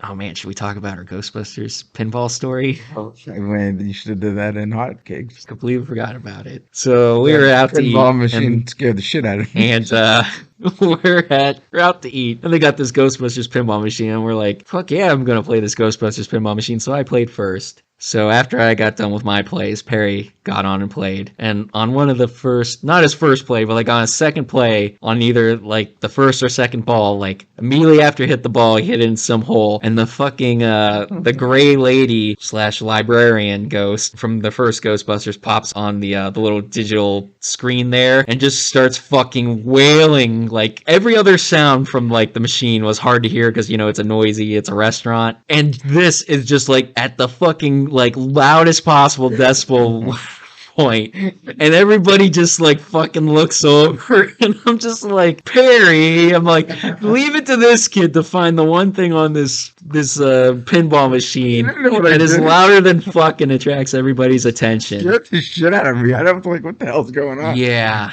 It was crazy. That time Bustin' didn't make me feel good. It scared the shit out of me. I'm like, only Perry. But it was funny. Anyways, back to the Samhain or Samhain as Loomis pronounced it. So he explains that it's the Lord of the Dead, the end of summer, the festival of Samhain, October 31st. So we got a lady that enters, so she's like, Dr. Loomis, I have to talk to you privately. And Loomis kind of looks like a little confused, and then he's like, "Oh, yes, I didn't recognize you before." So it's Nurse Marianne Chambers from the first film, the nurse that accompanied him to Smith's Grove to pick up Myers. That literally he met the. Yeah, yeah. I don't know. But she didn't have her hair up, so I Yeah, could yeah. understand, and, it was probably brief, I'll give him a pass. So he lights up her cigarette, and I'm just like, the 70s. Or, wait, 80s. Or, wait, 70s. Or whatever, because technically the film takes place in 78, Oh, but it's, being filmed in the 80s. So he's being ordered back to Smith Grove by the governor, and Loomis is like, well. And he's kind of tickled pink by the fact that the governor got involved. She's like, this thing is all over the state. And he's like, someone should have listened to me earlier. And this janitor in the background, he's just kind of buffing the floor. Nice. Nothing stops this guy's job. Dr. Rogers, he must be this guy in charge of Smith Grove. Loomis is telling her to tell Dr. Rogers you couldn't find me. Tell him anything. And she's like, I can't because there's a marshal waiting outside to escort him back. So now we jump back to the hospital, and so Jimmy, he goes in and checks on Lori, and he tells her, I'm not going to let anything happen to you. And she's kind of in this trance, and he, waves his hand over her eyes, and then he goes and checks her pulse, and she's got kind of a low pulse. And I guess from what they say is she's having some sort of reaction to the medicine, so... Yeah, they checked her pupils, the dilation. Yeah, so Janet rushes to find Dr. Drinks a Lot. She goes into his office, so she finds him in his chair with the back towards her. So she turns the swivel chair around. So we got kill number 5, lethal injection. So he's stabbed in the eye with a hypodermic needle. Just sounds painful. So she backs up, and the background is shadowed, kind of like in the first film. Michael appears in the shadows behind her, and that's another common theme with this movie, as it kind of reuses some tropes from the first one. And we got kill number 6, lethal injection. Again. So he grabs her and he takes the needle syringe and he extends out the plunger and then stabs her in the temple and pushes it in. So, I'm pretty sure the needle probably would have fucked her up, but I think so he's injecting air, which is not good for the... But I feel like the needle, how deep he was pushing in, would just be penetrating in the brain too, which wouldn't be good. So when I watched this, I'm like, the way I saw it, I'm like, this would not kill somebody. Stabbing him in the eye with a syringe. Well, this is cut down for the AMC version. I found out later, reading. Then I read, he stabbed her through the temple into her eye and put air. Then I get it. I'm like, because I had it written down. Yeah, the doctor's, his was like jammed way in there. I had it written down here, and then I crossed it off. I'm like, I don't know if that would kill somebody, but that's so. Back with Lori, Jimmy, he's going to go look for Miss Alves. And the other nurse, Jill, the hot-looking blonde nurse, as I call her, she goes to check a room buzzer. And we got... because they all leave Lori's room. So we got a Michael POV shot again, and he enters Lori's room, and he stabs the bed with a scalpel, but it's the old pillow trick. So Lori covered up the bed with sheets and put the pillows underneath, to look like a body. So we cut to Lori, and she's limping through the corridors. The nurse comes back, and she sees Lori is gone, and QR score kicking in, dun, dun, dun, dun, dun, dun, dun, dun, dun, dun, dun, or however it goes. And like I said before, not as much of the score is used this time around, and sometimes its placement feels kind of awkward and doesn't necessarily add to the suspense, but it's still better than some films I've seen scored, that's for sure. And so now we're back with Lori, and she's wandering the hall still, and so is Michael, and he's got his heavy breathing going on again. I think he just needs to cut back on those Marlboros. Watching too much Star Wars. Yeah, Star Wars. Yeah, he got out. He had time to watch Star Wars. Oh, being Darth Vader? He likes his Darth Vader impersonation? Yeah. All right, I'm picking up what you're putting down. All right, well, thank you. So she ducks into a room and tries to use the phone, but there's still no dial tone. She hears a noise, so she pokes her head out into the hallway and then kind of goes back in once the coast is clear and closes the door, and then she just kind of goes into a fetal position as the music slowly dies down. Meanwhile, Loomis gets in the car with the marshal and Marianne Chambers here to make their trek back to Smith's Grove, and we cut back to Haddonfield Memorial. Hot blonde nurse Jill, she's looking for Officer Blartstash here, but only finds his hat. You might say he's wearing a different hat now. Heyo.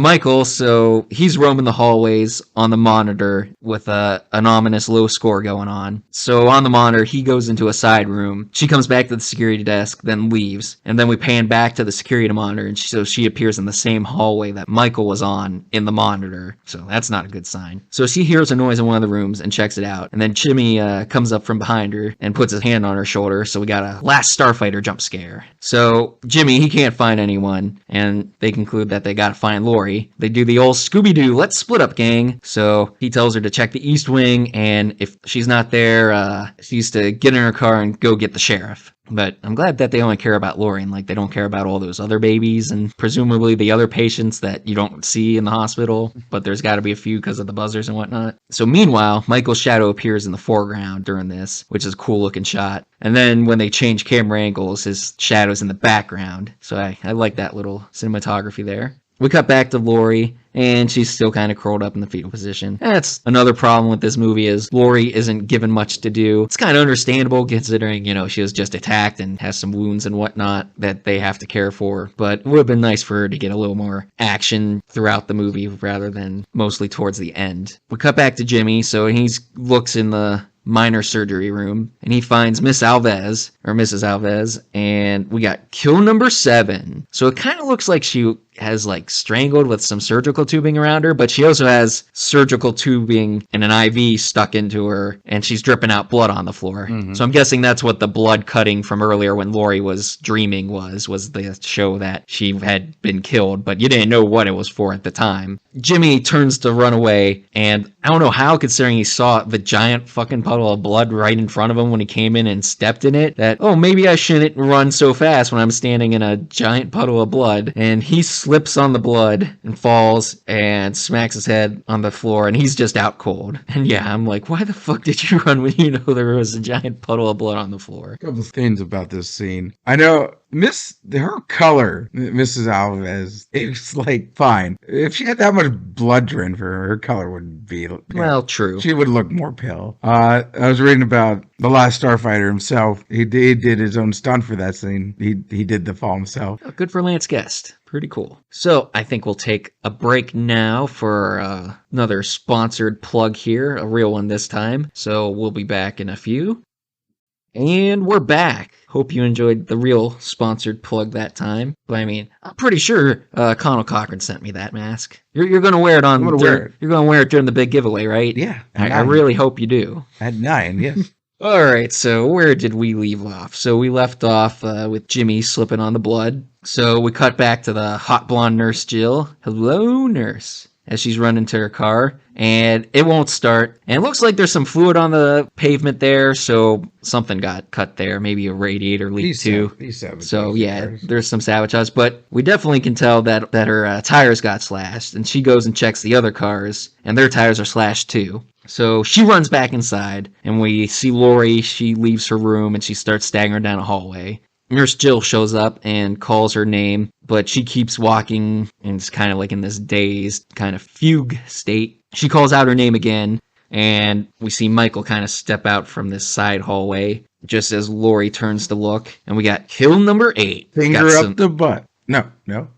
Unlicensed back surgery. I thought he put his finger in her butt. No, he takes a scalpel and jams it into her back, lifting her off the ground, and her shoes end up falling off. And now, you had a problem with Danny Hicks being able to lift Sam Raimi up into a meat hook. This guy lifts her off the ground with just a scalpel. This is even more... This is fucking Michael Myers. It's even more ridiculous than a knife being able to hold up Bob. I repeat to you, my friend, this is Michael Myers. Okay, is the scalpel made out of Michael Myers as well? Because that would not hold her weight. It's made out of shamrock steel. I don't think so. It's made out of vibranium. If you say so.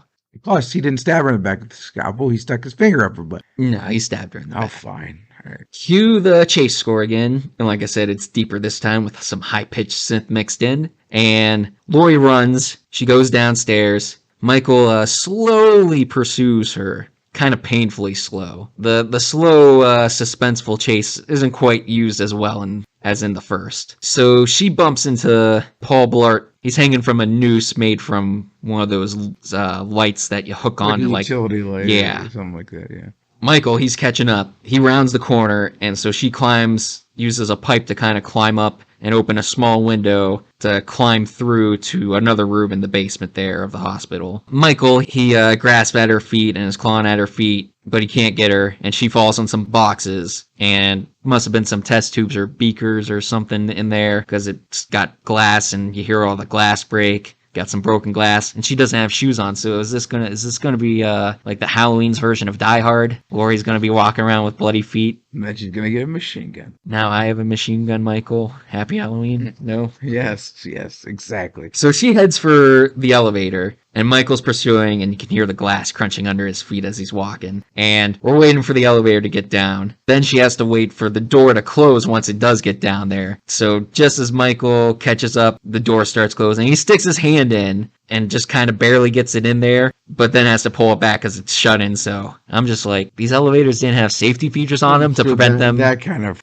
hospital freight elevator, and that's. Well, I think they also use that hospital for other stuff, though. I don't think it would have it because it just looked like a normal elevator. I think it might look like a normal. Like usually in today's modern elevator.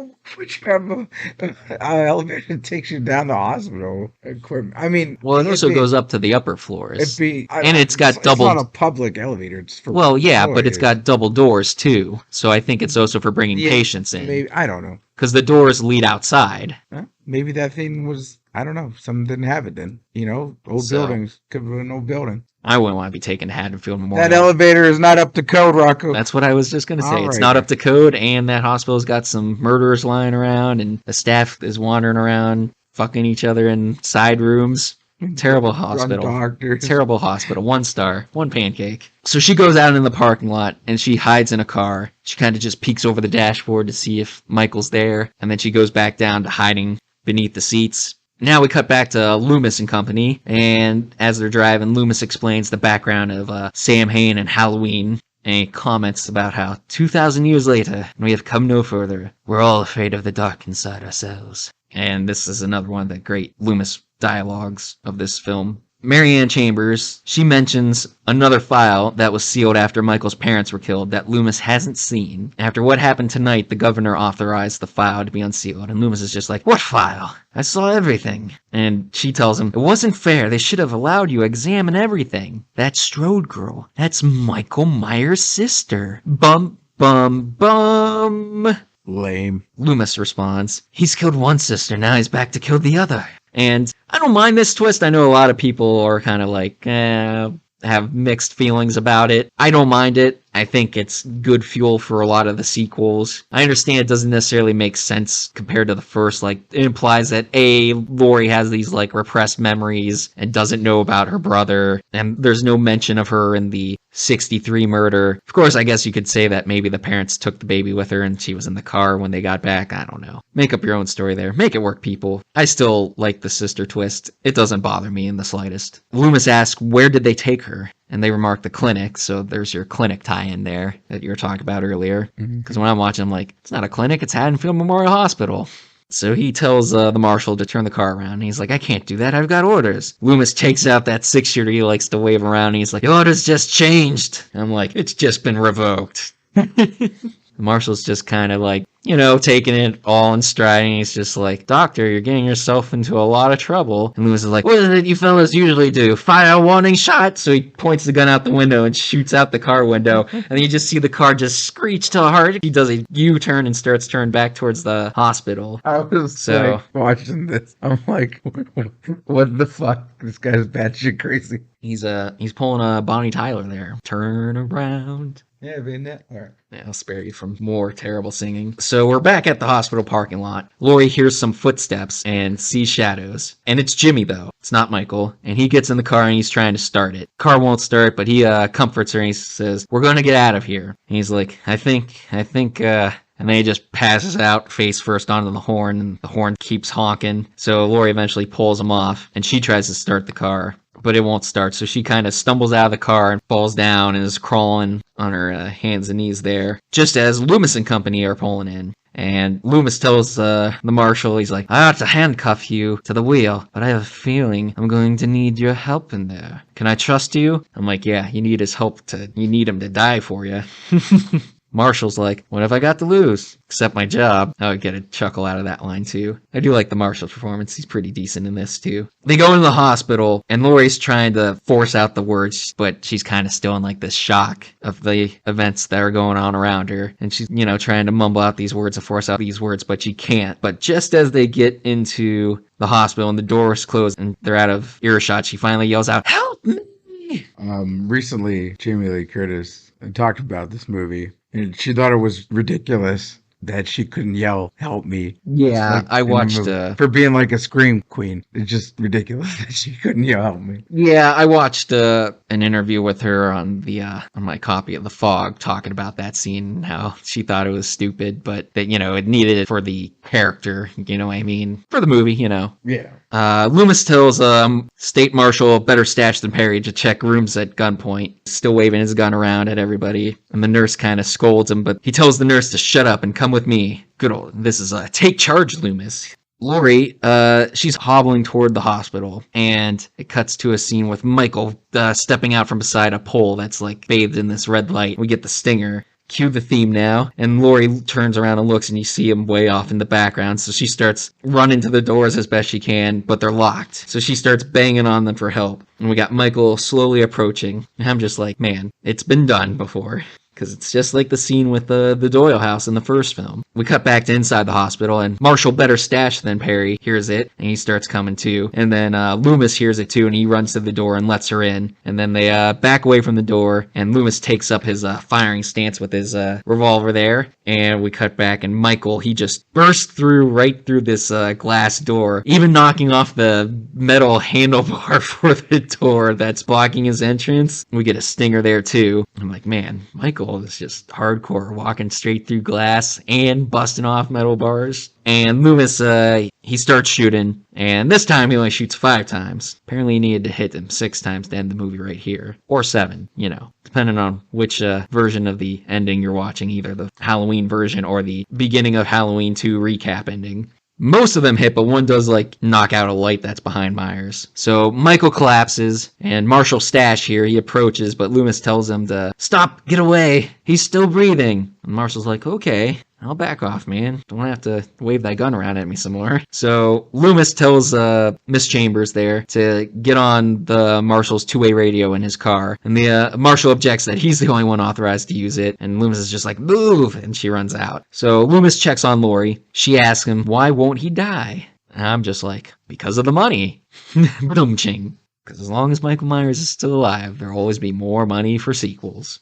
But while this conversation is going on, Marshall Dumbass here, he goes to check on Myers and is way too close than he should be. And Loomis is like, get away from him! And the Marshal remarks that he stopped breathing. And of course, right at that time, Michael springs up and grabs the Marshal. Got the stinger cue, and we got kill number 9. He slits the Marshal's throat with the scalpel. And then cue the chase score again. So Loomis and Lori start running, and Michael's coming behind them. They go through these double doors, and they're looking through the windows, and they still see Myers coming. So they run into one of the surgery rooms, the one right next to the minor surgery room from earlier. And so it's a dead end, but they lock the doors in there. We jump to outside with Marianne Chambers calling the state marshals. She's just like, get your ass over here. We come back inside, and Myers is coming. And Loomis tries to give Lori one of the guns because he's got the other gun from the officer, I think, or from the marshal. But she won't take it, so he just kind of sets it by her feet. And Myers is banging on the door now. So Loomis is kind of waiting off to the side. So Michael finally busts through and starts punching through the door and finally breaks it open. And Loomis is taking aim, and he pulls the trigger, and it goes click. I feel like Loomis is thinking 1 + 2 + 2 + 1. Because if it's the revolver from earlier, there should still be 1 shot in it. Unless it's one of those, because there are some 5-shot revolvers. I think there's some with a few more than 6 too, technically. But 6 is the most common, and I'm pretty sure that's what he was using here. So there should have, unless he gave that gun to Lori, there should still be 1 bullet in it. But as we'll find out, Lori's gun has 2 bullets in it, so it couldn't have been that gun. So maybe Loomis... Wait, he shot Michael how many times? Well, back in the hallway, when he burst through the door, he shot at him 5 times. The 6th bullet he shot through the window of the car. Oh, yeah, good catch there. Yeah. Good catch there. See, Loomis is doing 1 + 2 + 2 + 1. He's pulling a Tim Curry, but it's reversed. There's no bullets in the gun as opposed to 1 being left. So Michael stabs Loomis in the gut, and Loomis stumbles backwards and collapses into some of the gurneys there and other equipment. So Michael starts approaching Lori, and she calls out his name, and he pauses and kind of lowers the scalpel a little bit, like almost as as if remembering something, something's tapping into his psyche there from her saying her name. And he does his, famous little head tilt. That only lasts for about a second. He resumes his approach here. And so Laurie grabs the gun and she tells him, Michael, stop. And so she takes aim. She shoots twice. And she shoots out both of his eyes. Got Deadeye Laurie here. She's Annie Oakley here with her 6-shooter. So Michael stumbles back, and now the blood starts dripping out of his eyes through the eye holes in his mask, comes dripping down the mask. Looks pretty cool. So he just starts swinging randomly at air, trying to hit anything because he can't see now. Loomis gets up and he opens up some of the oxygen tanks that are in this room because this room's got a ton of oxygen tanks and the ether tanks and whatnot for hospital procedures. So Michael starts following the sounds. So Laurie does the same. She stands up and opens the ones by her, so the room's starting to fill up with gas here. So Michael starts approaching the newest sound, which was Laurie's. So Loomis goes to some more valves on the wall and opens those up. So Michael now changes direction and starts going towards Loomis. And Loomis starts pleading with Laurie to run and to get out of there. So she finally does, so she books it out of there. And Loomis raises the lighter, which he did have from earlier. It wasn't like this lighter came out of nowhere. He was lighting cigarettes for people all throughout this movie. I didn't really mention it in the notes, but he was. So he raises his lighter and he's like, it's time, Michael. And then he lights the lighter, and we got another Michael Bay explosion. Boom! Blows up the entire room. And so Nurse Marianne Chambers, she hears it from the car and starts running inside. So Laurie, she's kind of sitting, curled up on the ground, hiding behind, I think it's like a water fountain. Looks like a water fountain or some sort of, maybe medical equipment on wheels that was just out in that hallway. Mm-hmm. But she's sitting behind this, and we see Michael coming out of the flames on fire. Assuming it's Michael, because, it's easy to tell it's one of those flame suits, because it's really big and bulky. But it's still cool for the effect, because he's, completely engulfed in flames, and you couldn't see any details on him anyways. So Laurie turns around, and she's kind of looking on in terror, and he takes a few steps towards her, keeps coming, and then he finally collapses. And we zoom in on the burning mask of Michael Myers, which is a very cool shot. So we cut to the next day, and the police and the press are at the hospital, and Hunt remarks to another officer there, and asks, what's the count? And they say 10 so far, and that's probably counting Michael and Loomis, so obviously I only have 9 kills, but when you start adding up the bodies, there's 10 or so. So Laurie is wheelchaired out to the ambulance and gets in and drives off. Inside the ambulance, Laurie is just sitting there, and we cue the Mr. Sandman theme, and we cut back to Michael's burning mask. And Michael Myers is dead forever. The end. Never comes back. The end. Roll credits. You got anything to say there before the last bite there? No. No? Nothing to say before the last bite? Dream me a dream. Make him the cutest that I've ever seen. Bum, bum, bum, bum. So, with the plot out of the way, now we go to the last bite. Halloween 2 tries to capture the essence of the first. A tall order to fill indeed. Maybe not quite as tall as the stack of pancakes I ordered, when and if those ever show up, but still pretty tall nonetheless. Does it deliver? Unlike Doris? Ba-doom-ching. Unfortunately, it fails to have that same magic as the first, but I still find it a very enjoyable movie. Perhaps it could have been better if they had kept the suspense more like the original, but we'll never know because they wanted more gore in the film, so they gave into that motif because the other slashers cashing in on Halloween's success at the time were all doing that, so the producers decided to go that route. Still, the gore is pretty decent, but it's not quite as overly excessive as some other slashers. But it's definitely a step up from the first gore. And while I enjoy the score and like the remix they did to give it a little bit of a fresh coat, make it a little bit different, I don't feel that it's used anywhere near as effectively as the first films to create that suspense and ambiance and the atmosphere that really makes the first film kind of creepy.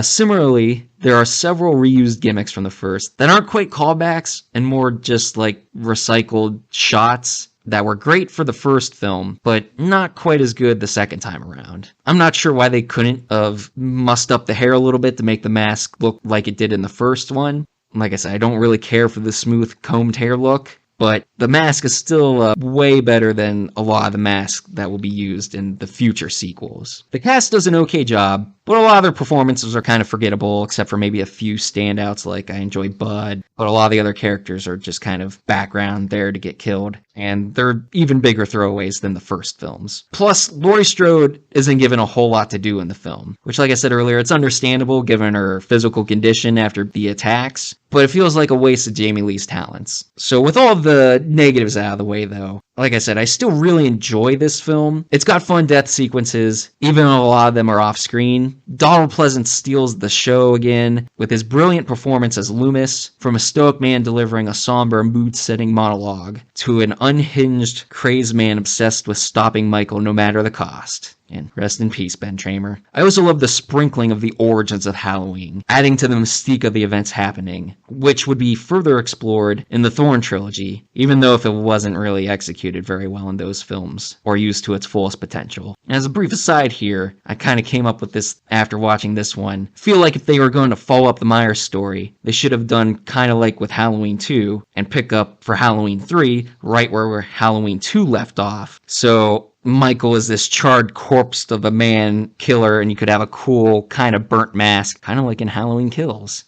going around trying to finish Laurie off once and for all, with Michael kind of being this physical incarnation of Sam Hain, Samhain, needing to kill Laurie to complete some sort of ritual to bring Samhain's domain over Earth or some nonsense, and ushering in death and darkness around the world. And heck, you could have even still used Donald Pleasance in his prime and just had Loomis got blown through a wall or something. It's more believable than whatever nonsense they made up or retconned to have him be alive in part 4. So with that aside over, if Halloween is guilty of one thing, it's similar to that of Ghostbusters 2, trying to follow in the footsteps of its phenomenal predecessor and not quite living up to the impossible task. And for those of you Ghostbusters 2 haters out there, Ghostbusters 2 isn't that bad, people. I'll have words with anybody any day about that. Halloween 2, though, is still one of the better slashers out there in a sea of imitators, and it's the perfect companion film to the first. And Cinemassacre's James Rolfe said something that stuck with me, and I think he put it best when saying, it's perfect to start watching the first Halloween on the namesake holiday while it's still daylight, just in time for the film to transition to night at the same time as outside, to really enhance the mood and the ambiance going on. Then you continue The Night He Came Home with the sequel, further building on this mood setting with the films, culminating in the finale. And then heck, maybe if you even time it just right, you may even be able to pull off the trifecta with the big giveaway at 9. But that tale will have to wait until next Halloween. Overall, I give Halloween 2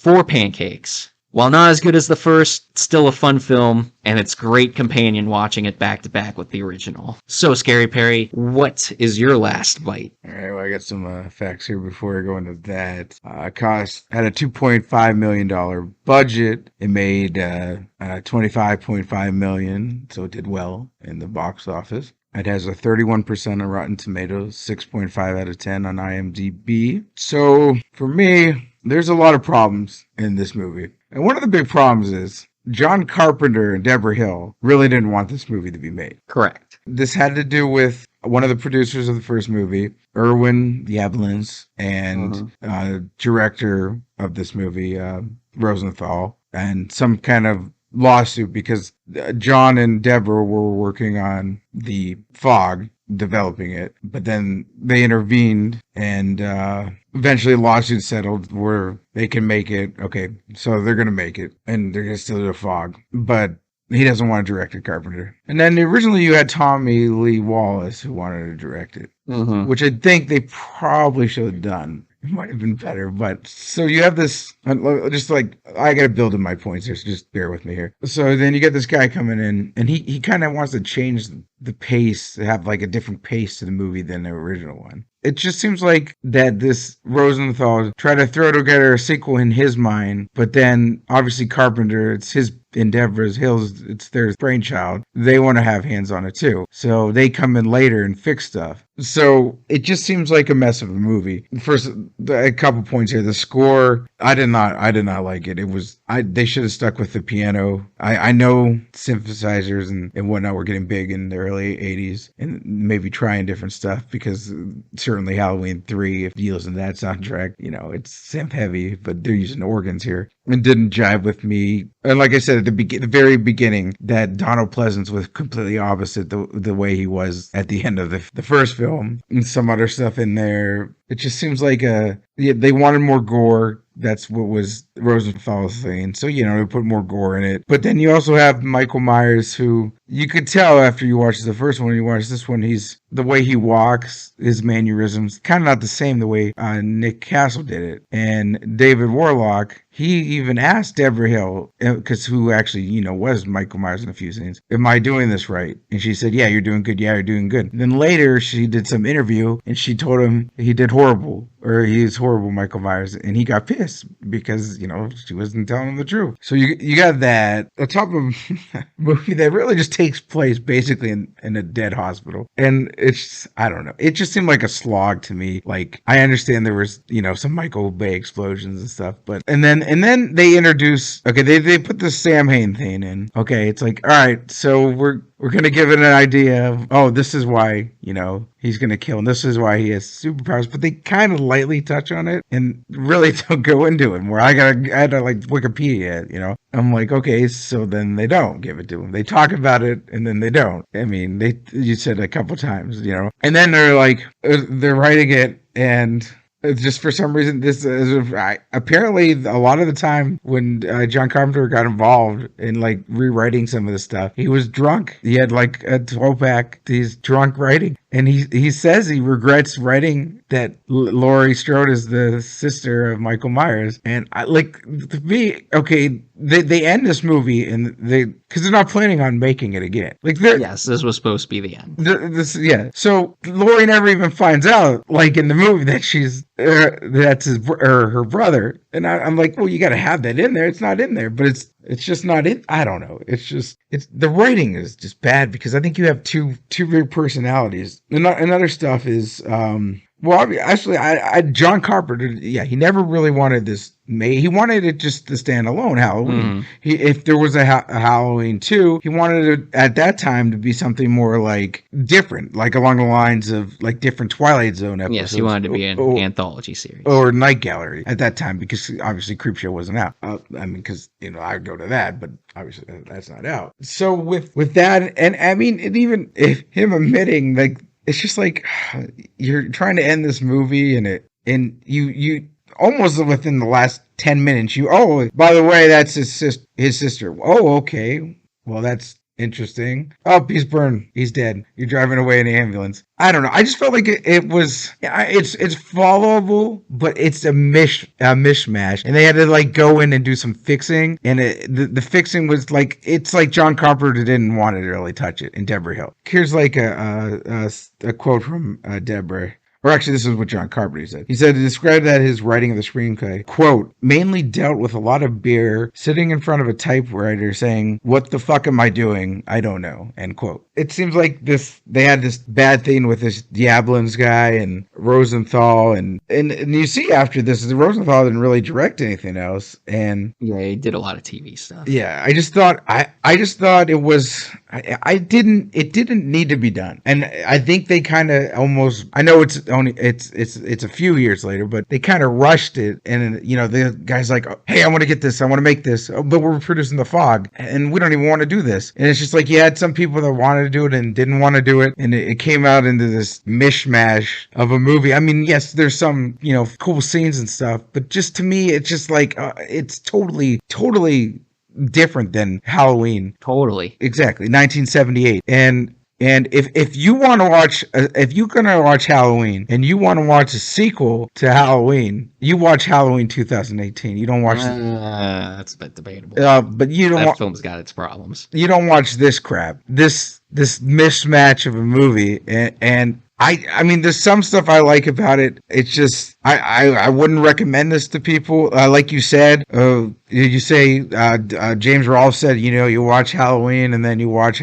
Halloween 2, or Halloween in the Day and then Halloween 2. Well, guess what? You watch both of these. Guess what? This is the only Halloween movie that shows November 1st. Yeah, so? Yeah, I'm saying, well, that's not that long. You probably want to watch it really late, and then, not, because they're not that long of movies. But anyways, I digress from that point. That's just saying it. It's just, to me, like I said, it's mishmash. There was definitely creative differences and writing problems. People didn't seem into it, from what I read, and as some others did. The lack of, also, Jamie Lee Curtis acting in the movie wasn't great for me. This is hard, but I don't like. I really. There's just a couple things I wouldn't watch this movie again. I'm gonna have to give this movie 2 cannolis out of 5. That's my. Yeah, I can understand, but this is still. I feel this is still the best of the Michael Myers sequels. Well, like now, this is a guy now coming here from Scary Perry that has now seen Halloween 1978, Halloween 2018, Halloween Kills, Halloween 3, and Halloween 2 1981. I've never seen any of the other ones, nor the Rob Zombie ones. Nor do I want. Oh, are you in for a treat? Nor do I want to see them because I probably Just think. wait till you get a load of George Wilbur. Okay, anyways, yes. Nor do I want to because I think they're just going to be like this, a mishmash of crap thrown together. It's just, this is two opposite directions, and this is people not wanting this to happen. And it's John Carpenter's baby, and I could tell he didn't want this to happen. Well, I know he made money on this, and I know that's probably a reason that he went on to write it, because they said that he didn't get a lot of residuals from the first movie, even though it was a big indie success. Him and Deborah, I don't know exactly. I read it somewhere. This is for him that certainly made money, and he made money and happy with it. But I don't think this is what he wanted in his mind. Well, the money's always right.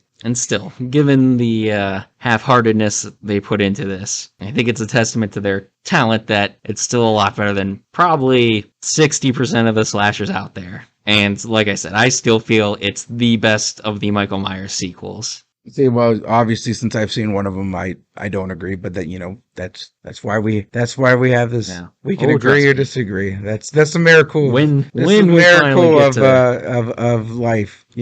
People can agree Yeah. and disagree. on stuff. I'll let you disagree on this one. Your consensus is your no, opinion is still wrong. I mean, on I first. gave the first movie a very, very a solid 4, and 4's You gave it a 4 out of 5. 4 out of, okay, yes, then that's a very Or good 4.5. I'm sorry, not a 4 out of 5, a 4.5. I think I gave it a 4, didn't I? You gave it a 4.5, Okay, whatever. That's even better then. I gave it a 4.5, which is really good. That's really good. which is wrong. That means buy the movie and watch it. Yes. Okay, that's just your opinion. You're wrong. Consensus. Leonard Maltin has a 4 scale. Leonard Maltin gave Halloween. Well, Leonard Maltin's also Listen, a hack. He is an acclaimed critic. He gave it a 3 stars out of Well, yes, 4. but horror movies are traditionally panned by critics. Oh, anything is panned by critics. But anyways, so I'm just going to stop arguing because we're obviously going to agree to disagree. That for this movie, 2 cannolis out of 5. I'll give you your opinion on this one. I don't have a problem with it. I understand it's probably not quite But like I for said, everyone, but I still feel it's a solid entry in like the I say, franchise. if you're starting new kind of like I did, because the first Halloween movie I saw was Halloween 3, which had nothing to do with anything, and I go see and I watch Halloween 1978, I'm gonna tell the person if they ask me, I recommend you go watch Halloween 2018 next. But that's just my opinion. So we'll agree to disagree on that. fair enough. Anyways, anything else you have to say before we close it out here? That's all I have to say about that, really. So how much do you like the Dick Wizard? With that, Dick got shafted in this movie. If you want to ask me, a little bit. He still did okay. Like I said, it too slow seems like he sometimes. wanted to do a good job, but he wasn't told the truth.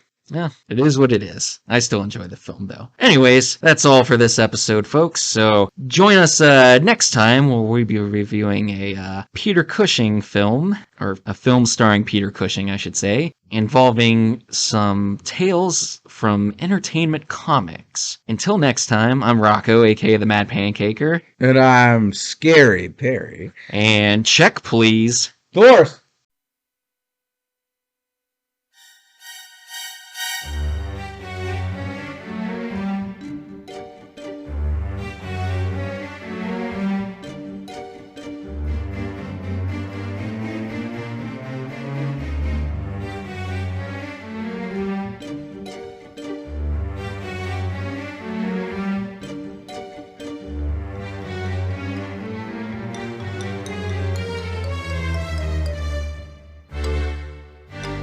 The International House of Horror.